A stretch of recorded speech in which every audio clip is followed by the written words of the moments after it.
Welcome to this session of energy conservation and management. Myself, Anirban Sarkar, Assistant Professor in Mechanical Engineering Department of JIS College of Engineering, Kollam. We are discussing in Module 3 that is Total Energy Concept, CHP cycles and their applications. Today's session that we will discuss factors for selecting of cogeneration system.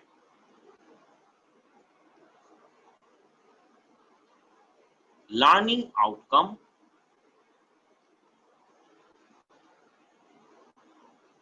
understand the different factors for selecting cogeneration system.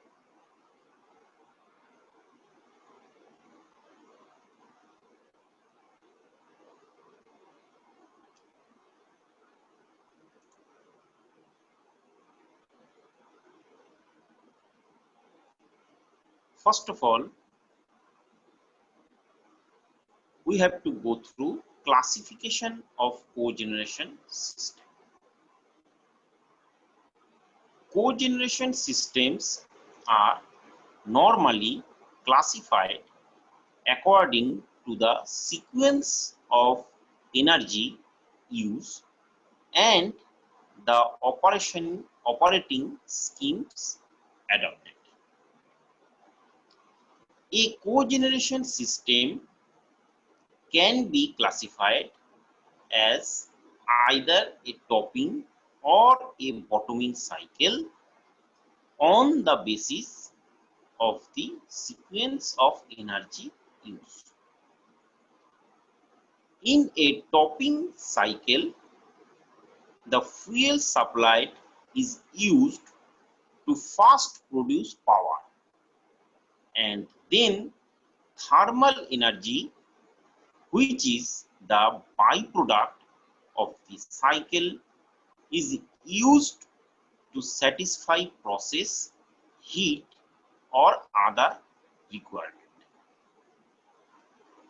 Topping cycles cogeneration is widely used and is the most popular method of cogeneration.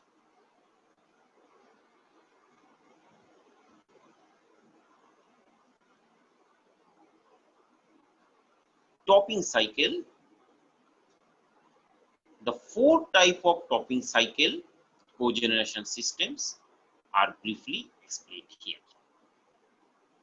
First of all, that is a gas turbine or diesel engine producing electrical or mechanical power, followed by a heat recovery boiler to create steam to drive a secondary steam turbine. It is called a combined cycle topping system.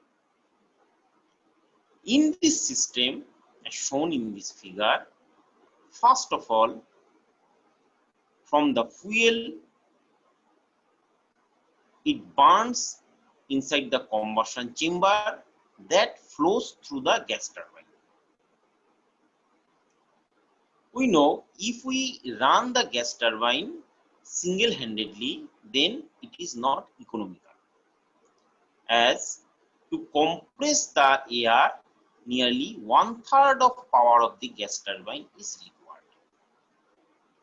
So if a gas turbine is coupled with a steam turbine cogeneration system or waste heat recovery system, that will be beneficial. So in this method, first of all, the power is generated into the steam turbine, and the remaining flue gas is then gone through a waste heat recovery boiler, where the heat is tapped into the working fluid of the waste heat recovery boiler. Sometimes the supplementary firing is also required. Through the waste heat recovery boiler, either direct power generation, that is electricity, can be generated, or in various industrial uses, the heat can be utilized.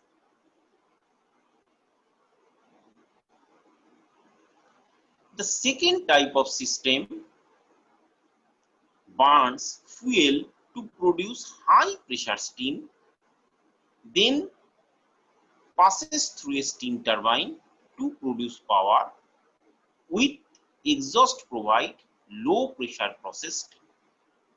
This is steam turbine topping cycle. So first of all, in this case, that is coupled with two steam cycles simultaneously.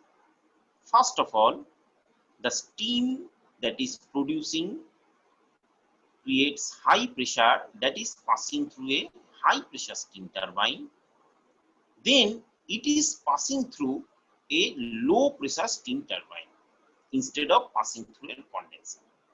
Sometimes the supplementary heating also required in this case also. So here two Rankine cycles are coupled in series.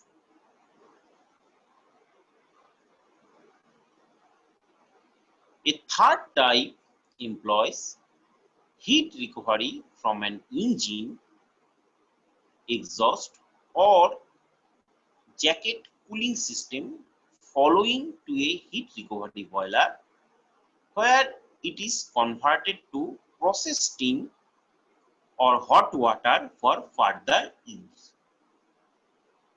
So in this figure also it is shown, it is generator, is a diesel engine or gas engine.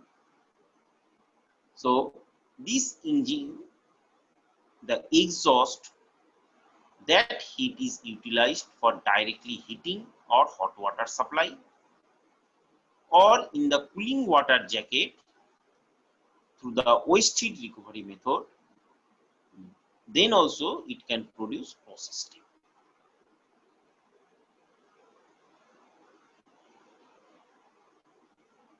The fourth type is gas turbine topping cycle.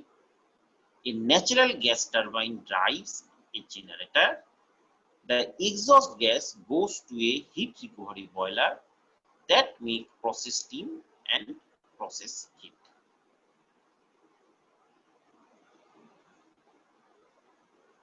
Now come to the bottoming cycle. So here is a figure of bottoming cycle are shown here, which is generally a steam turbine is used. In a bottoming cycle, the primary fuel produce high temperature thermal energy, and the heat rejected from the process is used to generate power through a recovery boiler and a turbine generator. Bottoming cycles are suitable for manufacturing processes that requires heat at high temperature in furnace and kilns, and rejects heat at significantly high temperatures. Typical areas of application include cement, steel, ceramic, gas, and petrochemical industries. Bottoming cycle plants are much less common than topping cycle plants. The figure illustrates the bottoming cycle where fuel is burned in a furnace to produce synthetic butane. The waste gas coming out of the furnace is utilized in a boiler to generate steam, which drives the turbine to produce electricity.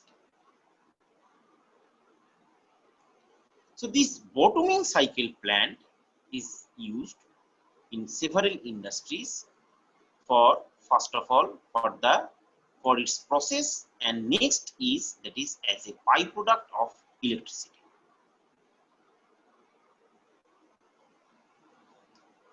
Now, the factors influencing cogeneration choice. The selection and operating scheme of a cogeneration system is very much site specific and depends on several factors as described below. First of all, base electric load matching. In this configuration, the cogeneration plant is sized to meet the minimum electricity demand of the site based on the historical demand curve. The rest of needed power is purchased from the utility grid. The thermal energy requirement of the site could be made by the cogeneration system along or by additional boiler.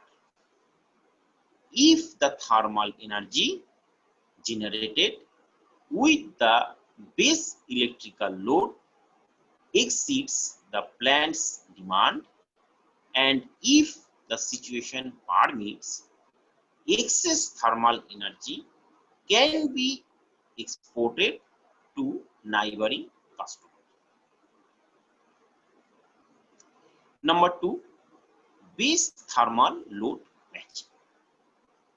Here, the cogeneration system is sized to supply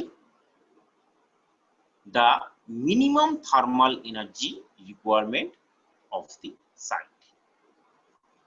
Standby boilers or burners are operated during periods when the demand for heat is higher. The prime mover installed operates at full load at all times. If the electricity demand of the site exceeds that which can be provided by the prime mover, then the remaining amount can be purchased from the grid. Likewise, if local law permits, the excess electricity can be sold to the power utility.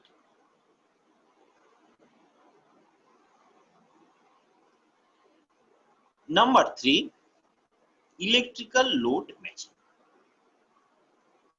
In this operating scheme, the facility is totally independent of the power utility grid. All the power requirements of the sites, including the reserve needed during scheduled and unscheduled maintenance, are to be taken into account while sizing the system. This is also referred to as a stand-alone system. If the thermal energy demand of the site is higher than that generated by the cogeneration system, auxiliary boilers are used. On the other hand, when the thermal energy demand is low, some thermal energy is wasted. If there is a possibility, excess thermal energy can be exported to the neighboring facility. Number 4, thermal load matching. The cogeneration system is designed to meet the thermal energy requirement of the site at any time. The prime movers are operated following the thermal demand. During the period when the electricity demand exceeds the generation capacity, the deficit can be compensated by power purchased from the grid. Similarly, if the local legislation permits, electricity produced is in excess at any time may be sold to the utility.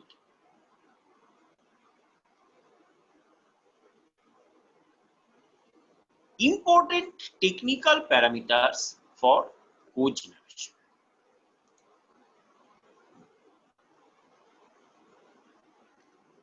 First of all, while selecting cogeneration system, one should consider some important technical parameters that assist in defining the type and operating scheme of different alternative cogeneration systems to be selected. First of all, heat to power ratio. It is defined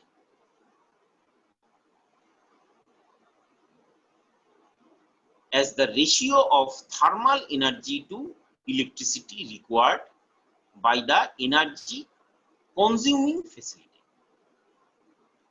This heat to power ratio is one of the most important technical parameters influencing the selection of type of cogeneration system. The heat to power ratio of a facility should match with the characteristics of the cogeneration system to be installed. Though it can be expressed in different units such as BTU per kilowatt hour, kilocalorie per kilowatt hour, etc. Here it is presented on the basis of same energy unit, that is kilowatt. Basis heat to power ratio of the different cogeneration systems are shown in this table, along with some technical parameters also. So in this, first of all, for a cogeneration system of back pressure steam turbine, heat to power ratio is varies 4 to 14.3. Power output as a percentage of fuel, that is 14 to 28, and overall efficiency varies 84 to 92%. Extraction condensing steam turbine case, that heat to power ratio 2 to 10, power output that is 22 to 40, and overall efficiency varies 60 to 80%. Gas turbine heat to power ratio, that is 1.3 to 2, power output 24 to 35, and overall efficiency 70 to 85.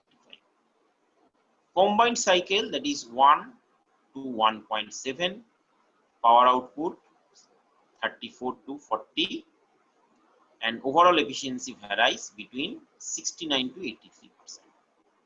Reciprocating engine 1.1 to 2.5, power output varies 35 to 53, and efficiency, overall efficiency varies 75 to 85%.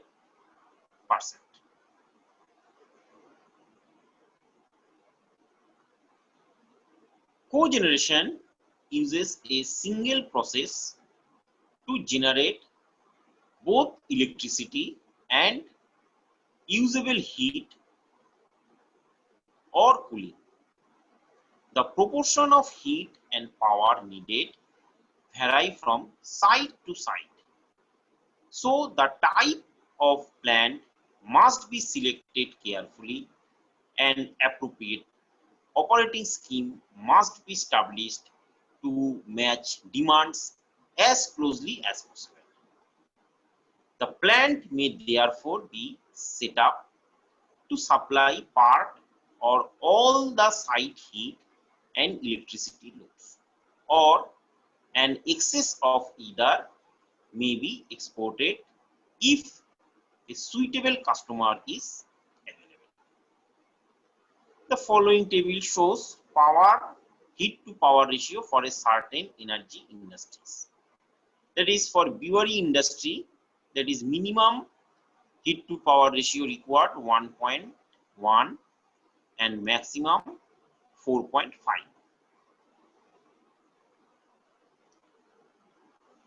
And in average, that is 3.1.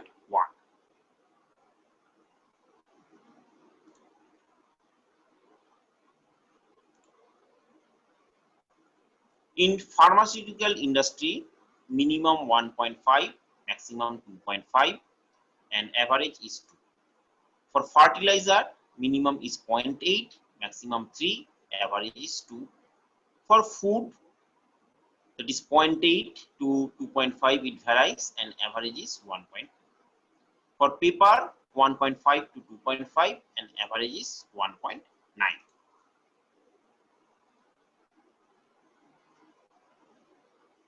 Cogeneration is likely to be most attractive under the following circumstances. The demand for both steam and power is balanced, that is consistent with the range of steam. Power output ratio that can be obtained from a suitable cogeneration plant.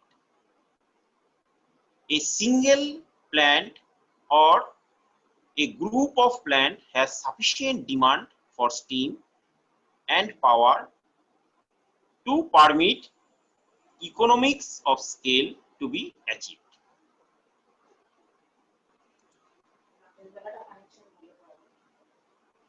Peaks and through in demand can be managed or in case of electricity.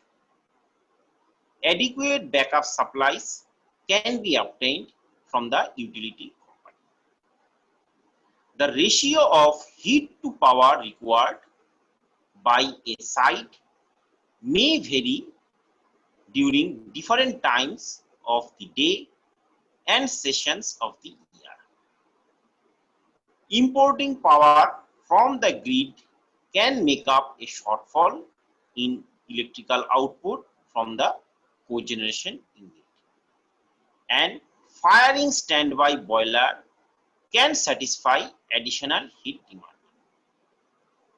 Many large cogeneration units utilize supplementary or boost firing of the exhaust gases in order to modify the heat power ratio of the system to match site load.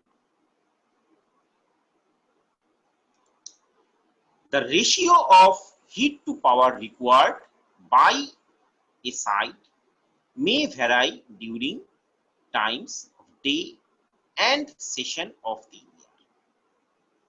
Importing power from the grid can make up a shortfall in electric output from the cogeneration unit, and firing standby boiler can satisfy additional heat demand.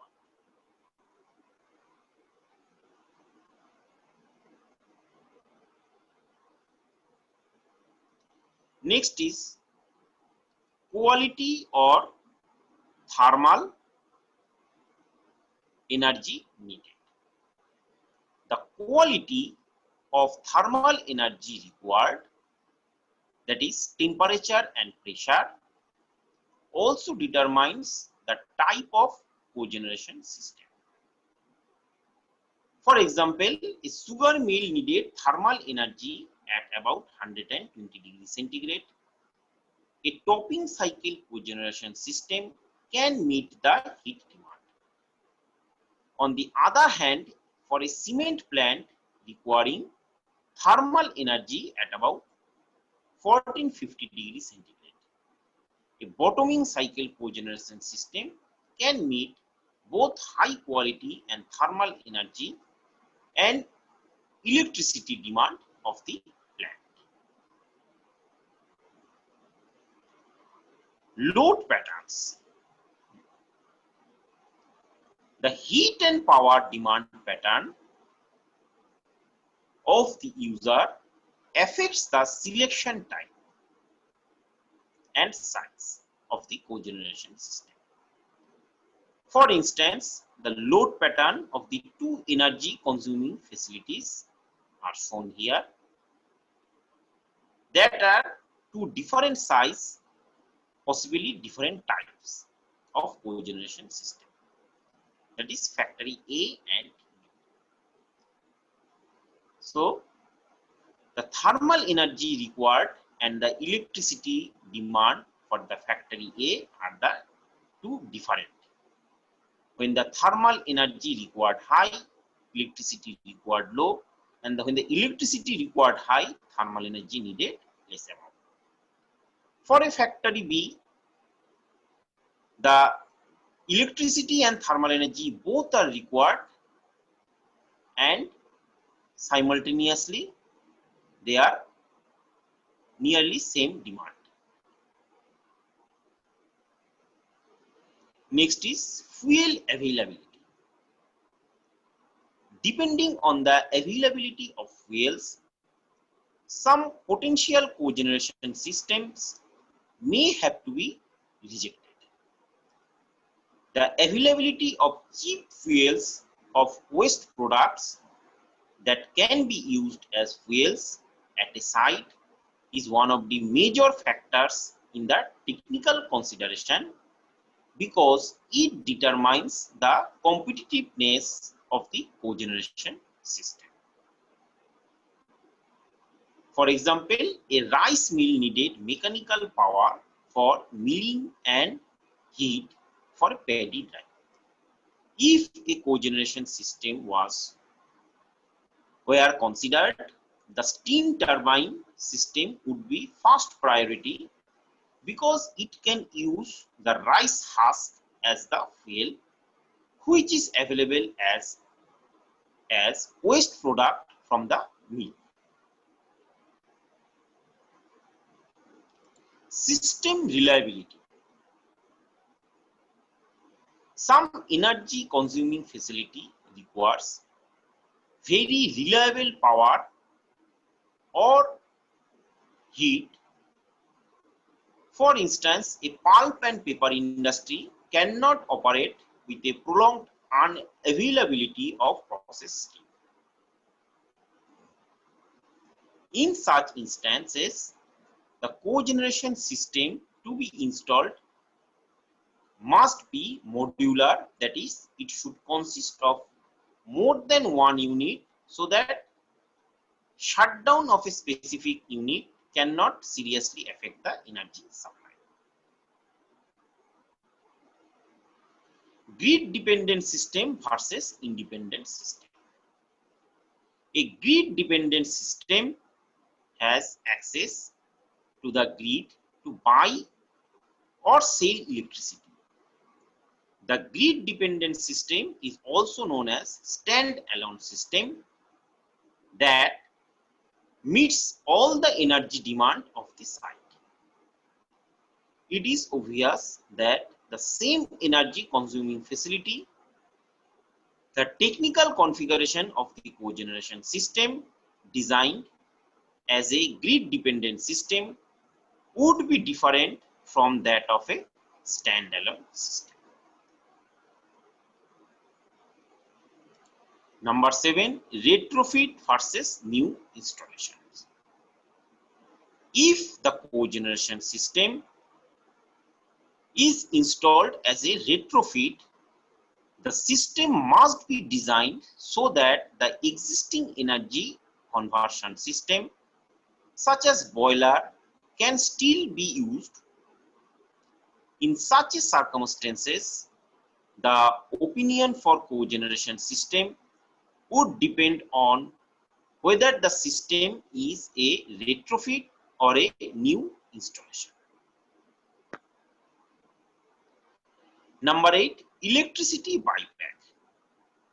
The technical consideration of cogeneration system must take into account whether the local regulations permit electric utility to buy electricity from the cogenerators or not. The size and type of cogeneration system would be significantly different if one were to allow the export of electricity to the grid. Number 9, local environmental regulation. The local environmental regulations can limit the choice of fuels to be used for the proposed cogeneration system. If the local environmental regulations are stringent, some available fuels cannot be considered because of high treatment cost of the polluted exhaust gas, and in some cases, the fuel itself. So with this, we will likely conclude this session. These are the references.